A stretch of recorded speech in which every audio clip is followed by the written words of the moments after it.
Hola amados, ¿cómo están? Que Dios les bendiga, un fuerte abrazo a cada uno de ustedes. Somos iglesia, somos Amisadai. Es lo que repetimos todos los días en los devocionales, al comenzar los devocionales y al terminar los devocionales. Pero esta frase o este eslogan que hemos acuñado durante este año de pandemia ha sido un eslogan más profundo de lo que algunos piensan o simplemente escuchan. El ser iglesia tiene que ver con servir, con evangelizar o enseñar, pero también con restaurar. Y somos una iglesia que somos llamados a ser sal, somos una iglesia que somos llamados a ser luz, somos llamados a ser una iglesia comprometida con la comunidad donde Dios nos ha puesto. Debemos entender que el ser cristiano va más allá de un título. El ser cristiano tiene que ver con las acciones, tiene que ver con los frutos, tiene que ver con la vida que llevamos y la vida que también hemos decidido llevar. Entonces, cuando durante esta semana hemos estado reflexionando sobre debemos estar comprometidos con nuestra comunidad, significa que la iglesia tiene una relación vertical con Dios, pero a su vez tiene una relación horizontal con el prójimo. Y esta relación vertical, esta relación con Dios, esta conexión con Dios, el conectarnos con Dios es muy importante, es clave en la vida del ser humano que ha decidido seguir a Cristo y que ha decidido hacer al Señor Jesús el Señor de su vida. Pero nadie puede decir que tiene una buena relación con Dios si eso no se transfiere o no se vivifica o no se experimenta o no se visualiza a nivel horizontal con el prójimo. Por eso la Biblia en Juan nos dice, en 1 Juan nos dice que debemos ser luz, pero también dice que debemos amar al prójimo.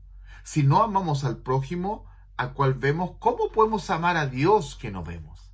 Entonces, es muy importante que nosotros debemos entender que la iglesia debe estar conectada con la comunidad. Un celular con el que estoy grabando este mensaje puede tener una autonomía de acuerdo al uso que se le dé, la batería, ¿cierto? Pero no, el celular que yo tengo no es autónomo. Necesita estar conectado de acuerdo a cómo se va yendo la carga. A veces lo tengo que cargar solamente en las noches y en ocasiones lo he tenido que cargar 2 o 3 veces en el día por el uso que le doy al celular. No tiene una batería autónoma que puede hacer el trabajo solo. Necesita conectarse para seguir funcionando y para que todo lo que tengo en ese celular y las ayudas y las apps que yo tengo me puedan servir. Necesitan estar el celular conectado a una fuente de energía. Nosotros no tenemos una autonomía propia. El ser humano tiene una área espiritual que llenar, una conexión espiritual que satisfacer. Necesitamos como seres humanos estar conectados a la fuente de energía. Pero qué hermoso es entender que Dios y el Espíritu Santo no es una simple fuerza, es una persona que siente, que se contriñe por nuestro pecado, que nos convence de pecado, de justicia y de juicio, dice que es el Espíritu Santo. Vivimos la era de la gracia, donde vivimos la era del Espíritu Santo. Y el Espíritu Santo nos muestra a Jesús. Y Jesús nos muestra a Dios. Y creemos en la Trinidad. Son lo mismo. Un solo Dios. Pero cuando hablamos de conectarnos con la comunidad, podemos decidir llevar vidas con una filantropía o ser verdaderos filántropos acá en la sociedad. Y entender que nuestro trabajo tiene que ver con temas sociales. Hay ocasiones, he conocido personas que hacen muchos trabajos sociales para tranquilizar sus propias conciencias. Tratan de recibir el aplauso del otro. Tristemente he visto a muchos que entregan un pan y se sacan una selfie. O entregan algo y lo publican por todas las redes sociales. Que todos sepan lo que usted hizo. Como congregación, llevamos más de un año sirviendo los domingos alrededor de 120 almuerzos. Y las únicas fotos que usted va a ver en nuestras redes sociales como iglesia local son las fotos de los hermanos que cocinan, de los que preparan, de los que ayudan. Pero siempre he solicitado que no le saquen fotos a las personas que son beneficiarias o que reciben la ayuda. Creo que es una falta de respeto hacer eso. Entonces, debemos entender que conectarnos con la comunidad va más allá de hacer trabajos sociales. El conectarnos con la comunidad significa tener compasión por la gente. El conectarnos con la comunidad significa entender las necesidades que está viviendo nuestra sociedad.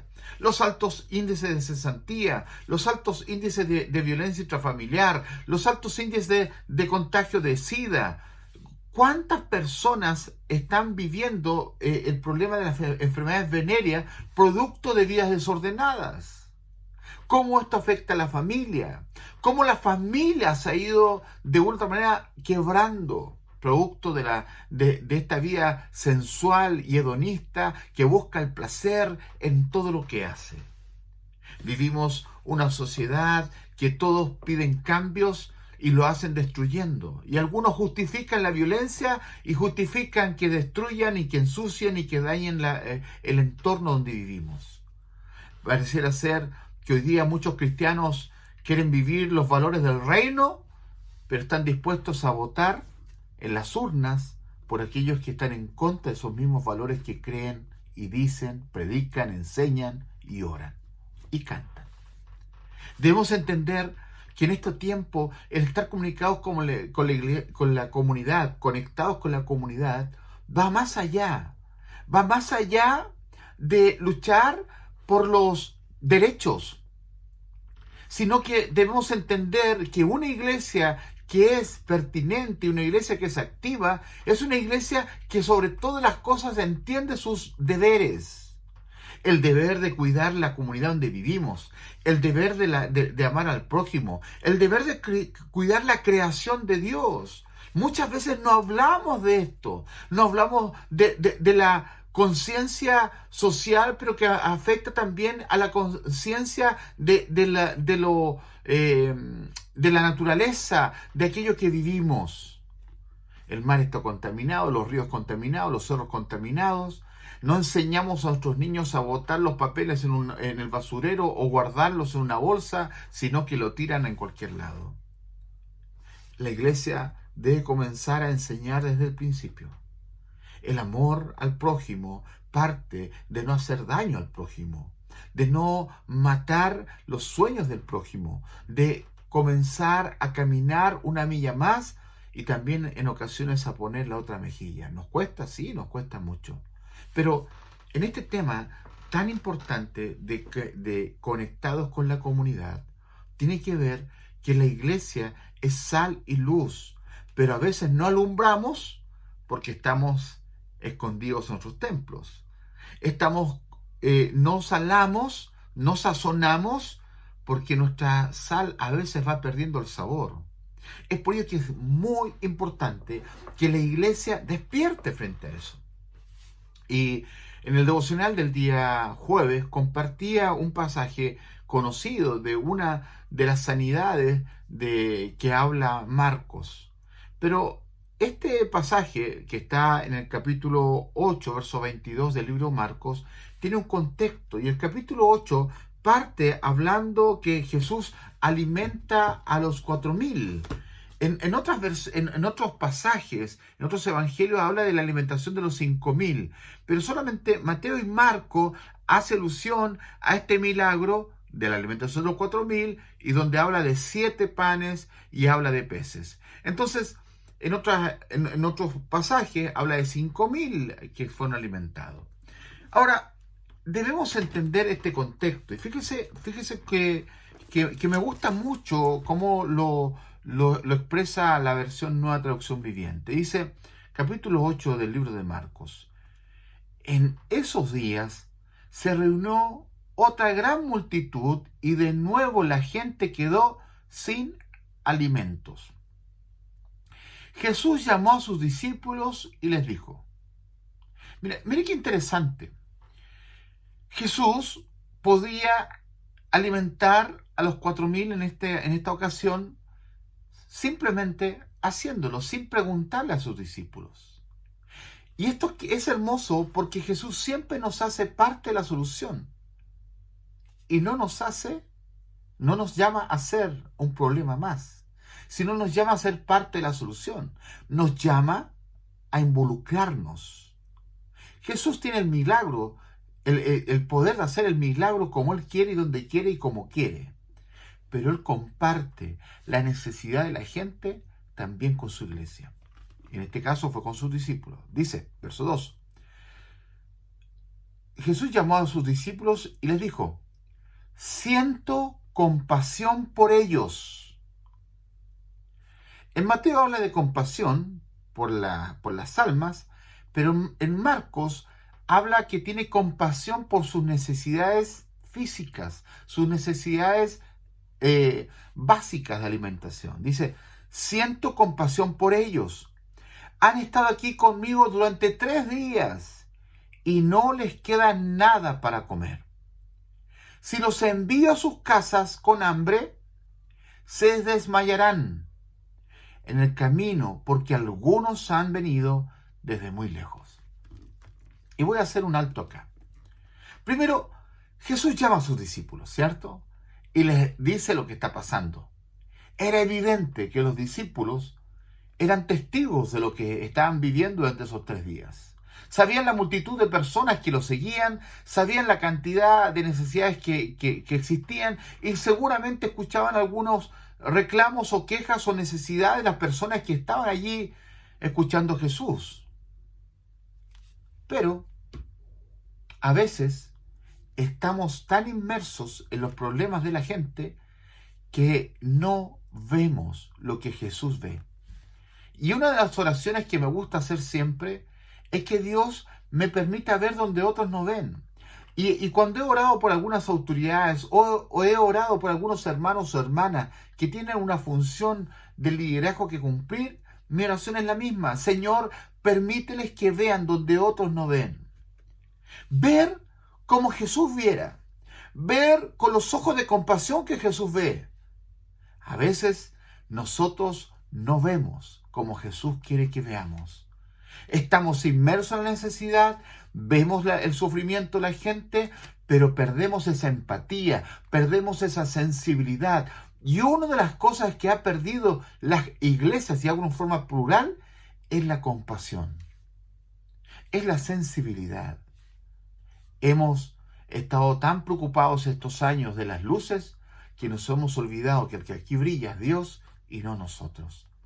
Y después dice, sus discípulos respondieron, ¿cómo vamos a conseguir comida suficiente para darles de comer aquí en el desierto? ¿Cuánto pan tienen?, preguntó Jesús. Fíjese, los discípulos contestaron en forma rápida, contestaron de acuerdo a su realidad, pero no se dieron cuenta que estaban con Jesús, el Maestro, que estaban con Jesús que hace el milagro. ¿Saben, amados hermanos? Nuestros ojos no van a ser prácticos muchas veces. Los ojos de la fe no son prácticos en ocasiones. Los ojos de la fe ven y creen y dan gracias a Dios sin ver y sin tocar. Primero creemos y después vemos. Pero los ojos de una fe inmadura siempre quiere ver para luego creer. Entonces, sacamos varias enseñanzas al comenzar este capítulo 8 de Marcos. Y cuando Jesús le pregunta a sus discípulos qué es lo que tienen, 7 panes contestaron los discípulos. Entonces Jesús le dijo a la gente que se sentara en el suelo. Luego tomó los 7 panes, dio gracias a Dios por ellos, los partió en trozos y se los dio a sus discípulos, quienes repartieron el pan entre la multitud. Amados, miren, Semanalmente se invierten una cantidad no menor de dinero para entregar almuerzos. Mensualmente se invierten otros recursos para ayudar a familias que están pasando tiempos difíciles. Como congregación tenemos una inversión semanal y yo hago la diferencia entre invertir y gastar. La iglesia no gasta, la iglesia invierte porque trabajamos con vidas, trabajamos con personas, no trabajamos con cosas. Entonces, se invierte porque invertimos en el reino, porque invertimos en las vidas que pueden entender en su tiempo que pueden recibir un pan material, pero sobre todas las cosas, en algún momento dado, van a recibir el pan espiritual que transformará su vida y que les hará que nunca tendrán hambre y que nunca tendrán sed, como dijo Jesús. Entonces, Jesús toma estos 7 panes y agradece. ¿Cuánta enseñanza hay solo en esa frase? Aprender a dar gracias a Dios por lo que tenemos en nuestras manos y no seguir criticando y reclamando y sufriendo por aquello que no tenemos. Los discípulos dijeron, no tenemos para alimentar a esta gente y no hay ningún supermercado cerca donde podamos ir a comprar para alimentar a estas 4.000 personas que recuerden que se contaban o se contabilizaban solamente a los hombres, pero había mujeres y había niños. Así que era mucho más que eso. ¿Se da cuenta, amado? Yo creo que me sigan este mensaje. Entienda, amado. Los ojos de la fe primero creen, después ven. Los ojos inmaduros de la fe, primero quieren ver y tener en las manos para luego creer. ¿No somos así nosotros igual? ¿No actuamos de igual manera nosotros? Que muchas veces, mientras no tenemos las cosas en nuestras manos, nos cuesta creer. Escucho a mucha gente que les cuesta creer. Se desesperan por todo. Todos sufrimos y todos tenemos necesidad y todos tenemos presiones económicas o presiones de salud o presiones familiares o presiones de relaciones. Todos sufrimos de una u otra manera. Pero cuando aprendemos a darnos cuenta que Dios trabaja siempre con lo que tenemos en nuestras manos. Miren, uno de los peligros de una teología de la prosperidad mal enseñada, mal predicada y mal aprendida, porque yo creo en un Dios que prospera, es que para prosperar tienes que endeudarte. Alguien dijo por ahí que para conseguir cosas tienes que endeudarnos. Sí, es verdad, tenemos que endeudarnos. Pero qué maravilloso sería que no hiciéramos eso. La prosperidad, amados hermanos, no tiene que ver en que tú tengas un vehículo de 10, 15 o 20 millones de pesos, pero que después no tengas plata para echar benzina. La prosperidad no tiene que ver en que tú viajes al extranjero y tengas unas tremendas vacaciones y después estés endeudado durante 3 años pagando esas vacaciones. O peor aún, comprando el regalo de Navidad a 24 horas precio contado y después ese regalo al par de meses ya nadie lo toma en cuenta. A veces los niños son así. A veces el regalo más caro los niños no lo toman en cuenta y toman en cuenta el regalo más sencillo. Porque tenemos mucho que aprender de los niños. ¿Cuánto realmente disfrutamos de la bendición de Dios? La bendición de Dios no trae tristeza, no añade tristeza. La prosperidad de Dios no añade tristeza. Entonces, amado, cuando vemos a Dios obrar y trabajar de una manera sobrenatural a favor nuestro, vamos a darnos cuenta que la prosperidad de Dios siempre tiene que ver con lo que tenemos en las manos. Y lo que tenemos en nuestras manos, Dios lo usa para multiplicar. Nuestros ojos no lo ven, pero Jesús vio el alimento en aquellos 7 panes. Y después dice, el verso 7, también encontraron unos pescaditos, así que Jesús los bendijo y pidió a sus discípulos que lo repartieran. Todos comieron cuanto quisieron. ¡Wow! Tenedor libre. ¿Ha ido usted a un tenedor libre? Yo he tenido la oportunidad de estar en algún tenedor libre y le prometo que el día anterior trato de ayunar para comerme todo. Y tengo un dicho. Algunos se quieren ir y dijo, no, yo ya llevo 3.000 pesos, me falta todavía por comer. Me falta mucho por comer.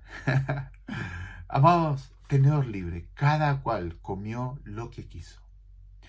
Esa es la bendición y la multiplicación que hace Dios con nosotros. Siempre va a permitir que nos saciemos, pero también saciemos a otros. Dice, ese día había 4.000 personas en la multitud y Jesús las envió a sus casas luego que comieron. Inmediatamente después subió a una barca con sus discípulos y cruzó a la región de Dalmanuta. Así parte el capítulo 8, hablando de este milagro. Después hablan de los fariseos, exigen una señal milagrosa. Después habla Jesús sobre la levadura de los fariseos y de Herodes. Y después habla de Jesús cómo sana a un ciego, de una manera un poco ortodoxa. Pero aquí lo más importante es el toque que hace Jesús. Y aquí es donde quiero hacer un llamado a la iglesia. Un llamado a que podamos dejar que el Señor toque nuestros ojos, para que podamos abrir nuestros ojos a la sensibilidad de la gente. La iglesia no se financia con platos únicos, ni los proyectos de las iglesias se financian con platos únicos. Y lo digo con mucho respeto. Hay 3 principios para financiar la obra del reino y la obra evangelizadora y la obra social de la iglesia. Nuestros diezmos, las ofrendas especiales o ofrendas regulares y las primicias, que son aquellas que damos para alimentos o dinero para alimentos. Son las únicas 3 formas: diezmos, ofrendas y primicias. No hay otra forma. No se financia a través de los platos únicos. A veces hay necesidad de, ya vamos a construir, hagamos platos únicos para juntar dinero. Y quien compra ese plato único son los mismos hermanos de la iglesia, y enseñamos mal, porque enseñamos que para dar hay que recibir algo a cambio. Y la Biblia nos enseña que debemos dar sin esperar nada a cambio, porque Dios ve el corazón sobre todas las cosas. Y agradecemos a Dios por cada hermano, cada hermana que ha entendido esto, que lo tiene claro en su vida y que ha visto la prosperidad de Dios en sus vidas y que ha continuamente estado aportando a la congregación, y de esa manera podemos hacer muchas labores sociales y podemos bendecir a muchas personas. Pero fíjese lo que dice acá. Verso 22. Cuando llegaron a Betsaida, algunas personas llevaron a un hombre ciego ante Jesús y le suplicaron que lo tocara y lo sanara. La gente llevó a este ciego. La multitud llevó a este ciego. Lo más probable es que este ciego era conocido, era querido, era amado por la gente. O quizás a algunos les causaba pena, tristeza este hombre. Y simplemente lo que los movió fue esa compasión. O quizás también el ser visto de que ayudaban a otro.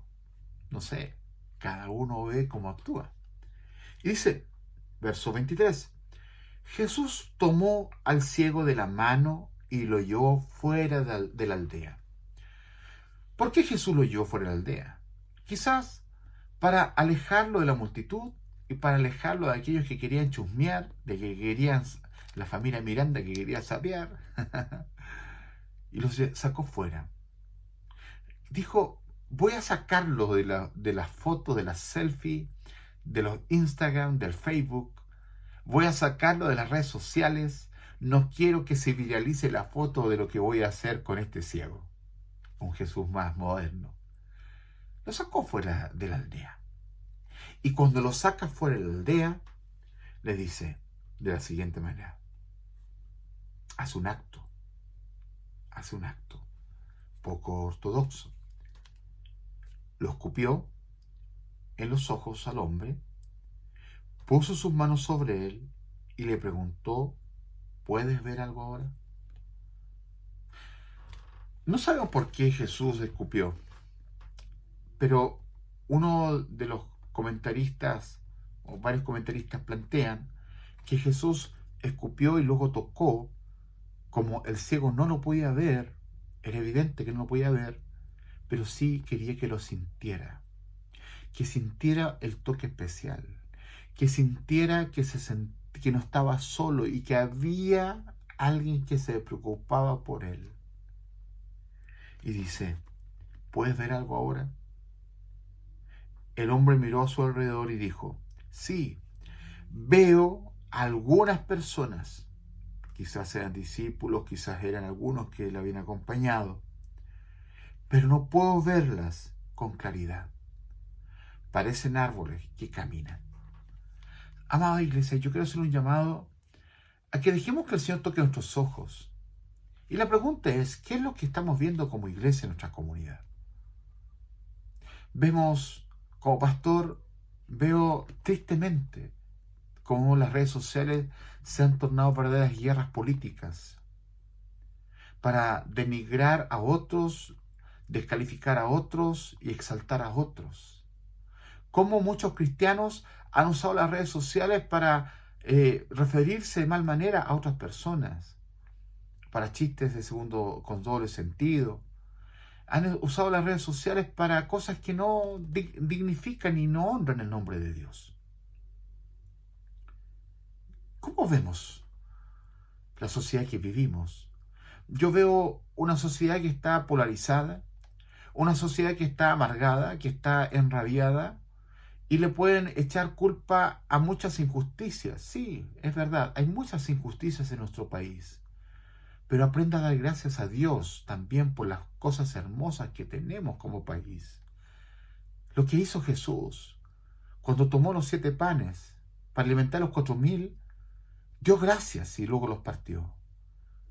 A veces nosotros hemos perdido la gran oportunidad de agradecer lo que Dios nos ha dado y lo que tenemos en nuestras manos. Veo una sociedad polarizada, veo gente rebelde, jóvenes que quieren transformar el país, pero pareciera ser que no están dispuestos a pagar los precios de otros. Hay muchos que hoy día disfrutan de beneficios porque mientras otros bailaban, disfrutaban y tomaban, se dedicaban a estudiar y a trabajar para lograr sus sueños y sus objetivos. Hoy día pueden cumplir sus sueños porque se sacrificaron. La Biblia dice que a lo que tú siembras, eso cosechas. Que nosotros podamos entender que debemos sembrar esperanza, respeto. Una de las cosas que se ha perdido en nuestra sociedad es el respeto. Y pareciera ser que la iglesia, los cristianos hoy día ven que la gente se mueve como árboles, pero no nos ve con claridad. La iglesia debe tener discernimiento para ser entendido en los tiempos que estamos viviendo. Amados, estamos viviendo tiempos últimos, estamos viviendo principio de dolores y la iglesia debe despertar, debe dejar de seguir jugando a ser cristianos y a ser religiosos y a vivir tomados del Señor, vivir amando al Señor con temor y con temblor, buscar el rostro de Dios. Hemos caído en un letargo espiritual producto de nuestra indiferencia espiritual. Vemos, pero no vemos con claridad. Una persona que no está conectada con el Señor espiritualmente, que no tiene una relación de santidad con el Señor, jamás va a ver con claridad. Y somos llamados a ver con claridad.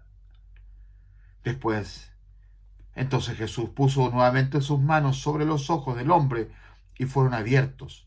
Su vista fue totalmente restaurada y podía ver todo con claridad. Jesús lo envió a su casa y le dijo, no pases por aldea cuando regreses a tu casa.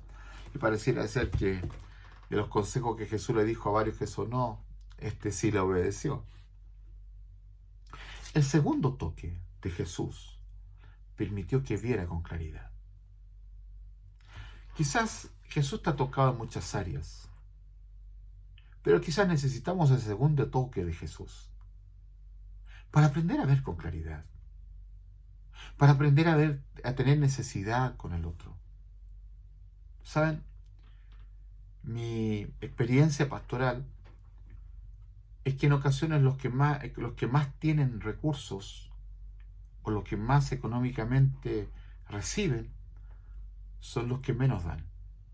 Mi experiencia pastoral es que los más sencillos, a veces los más débiles, a veces los que menos tienen y los que menos ganan son los que más dan, son los más generosos. Quizás porque no se olvidan de donde Dios los sacó. Pero sí conozco tristemente a muchos que se han olvidado de donde Dios los sacó y lo que Dios ha hecho en sus vidas. Yo les llamo a no ser religiosos. Les llamo a ser sensibles al Espíritu, sensibles a la necesidad de la comunidad donde vivimos, sensibles a dónde estamos inmersos. Amados, necesitamos manos para trabajar, para servir, para ayudar, para cooperar, para trabajar con niños, para trabajar con jóvenes, para trabajar con adultos. ¿En qué letargo espiritual te estás viviendo? ¿Qué es aquello que te permitió perder tu conexión con nuestra fuente de poder? ¿Se te perdió el cable? ¿Se te echó a perder el enchufe? Es tiempo de recargar. La única manera es volver a enchufarnos a la fuente. Enchúfate al Señor, conéctate al Señor. Y vas a darte cuenta lo hermoso que es vivir el Evangelio. La batería se nos acaba.